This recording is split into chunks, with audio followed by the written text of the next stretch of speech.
अब quantum mechanics का most significant concept देखते हैं, that is expectation values. Quantum mechanics सारी जो है फील्ड डेवलप करने का मकसद क्या है?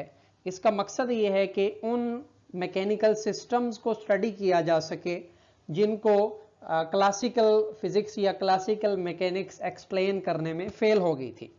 तो फिजिक्स का जो है अल्टीमेट पर्पस होता है मेजरमेंट करना, मेजरमेंट करके कोई न्यूमेरिकल वैल्यू हमारे सामने आती है।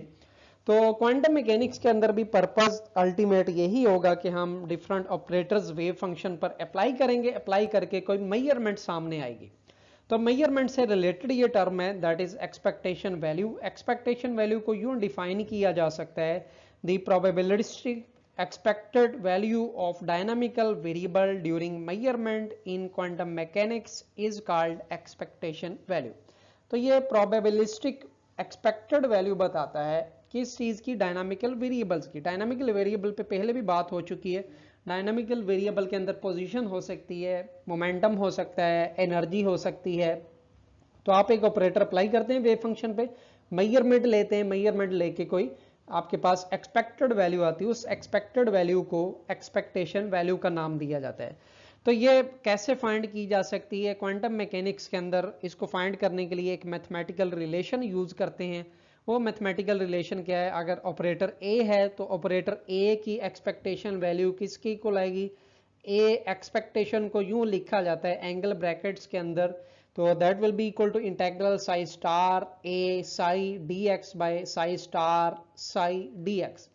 समटाइम जो है एक्सपेक्टेशन वैल्यू उसका फार्मूला कुछ बुक्स के अंदर आपको कुछ यूं मिलेगा, इसमें डिनोमिनेटर नहीं होगा, मींस डिनोमिनेटर इक्वल टू 1 होगा।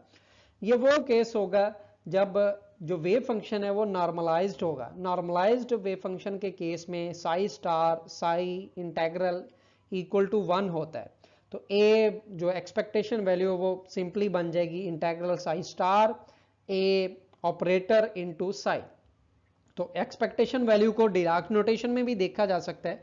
अगर डिराक नोटेशन की बात की जाए, यही एक्सपेक्टेशन वैल्यू बन जाएगी psi bra A psi ket divided by psi bra and psi cat.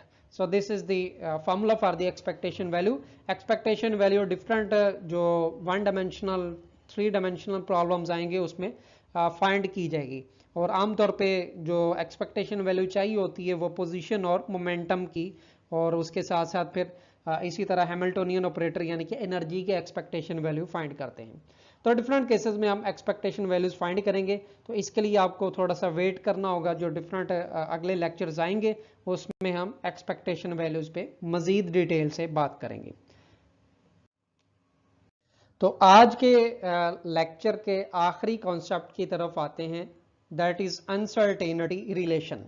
जैसे अभी मैंने बात की थी कि हम क्वांटम मैकेनिक्स के अंदर एक्सपेक्टेशन वैल्यूज फाइंड करते हैं, मेजरमेंट करते हैं। तो जब भी फिजिक्स के अंदर मेजरमेंट्स की बात होगी तो अनसर्टेनिटी पे लाजमी हम बात करेंगे। अनसर्टेनिटी सिंपल मीनिंग इसके क्या है? मेजरमेंट के दौरान जो पॉसिबल एरर होता है तो उसको अनसर्टेनिटी का नाम दिया जाता है। पॉसिबल एरर की फिर डिफरेंट टाइप्स आ जाती हैं, मतलब अनसर्टेनिटी एब्सोल्यूट हो सकती है, फ्रैक्शनल हो सकती है, परसेंटेज। तो इसकी डिफरेंट जो है टाइप्स होती हैं सिंपल फिजिक्स के अंदर जो मेजरमेंट की जाती है। अनसर्टेनिटी के सोर्सेज क्या हैं? इसके डिफरेंट सोर्सेज हो सकते हैं।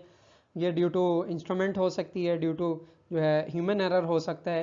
लेकिन क्वांटम मैकेनिक्स में जो अनसर्टेनिटी है वो अपीयर होगा due to operator. Operator operate किया जाता है स्टेट के ऊपर, और स्टेट पे जब ऑपरेटर ऑपरेट करते हैं उसके थ्रू कोई एरर आने के चांसेस होते हैं, वेरिएशन आने के चांसेस होते हैं। तो कितनी वेरिएशन पॉसिबल है इसको एक मैथमेटिकल रिलेशन के थ्रू लिखा जाता है। अगर एक ऑपरेटर ए है वो ऑपरेट किया जाता है किसी वेव फंक्शन पे, तो वो ऐसे ऑपरेट हम करते हैं कि A square minus A expectation value square square root, तो इसको अनसर्टेनिटी का नाम दिया जाएगा। Uncertainty mathematically A square minus A mod square square root के इक्वल होगी। इसकी मीनिंग क्या है कि आप किसी वेव फंक्शन पे ए स्क्वायर ऑपरेटर अप्लाई कर दें और इसी तरह से फिर हम अप्लाई करते हैं ए ऑपरेटर। तो ये दोनों ऑपरेटर अप्लाई करके दोनों की मीन्स के एक्सपेक्टेशन वैल्यूज ली जाती हैं। तो ये फॉर्मूले में आप देख सकते हैं कि ये है A square expectation minus A expectation square and square root, यानी कि ए स्क्वायर की एक्सपेक्टेशन वैल्यू और फिर ए की एक्सपेक्टेशन वैल्यूज, ये दोनों अलग से फाइंड करके दोनों को सब्ट्रैक्ट किया जाता है, दोनों का डिफरेंस लिया जाता है, तो इसका स्क्वायर रूट लिया जाता है। That is the mathematical formula for the uncertainty. तो दो ऑपरेटर्स की अगर अनसर्टेनिटी देखनी है, दो ऑपरेटर्स की अनसर्टेनिटी का प्रोडक्ट कुछ यूं बनेगा कि delta A into delta B that must be greater than or equal to A and B commutator relation and its expectation value and its mod divided by 2। तो इसको अप्लाई किया जा सकता है, पर्टिकुलर केस देखा जा सकता है पोजीशन और मोमेंटम का।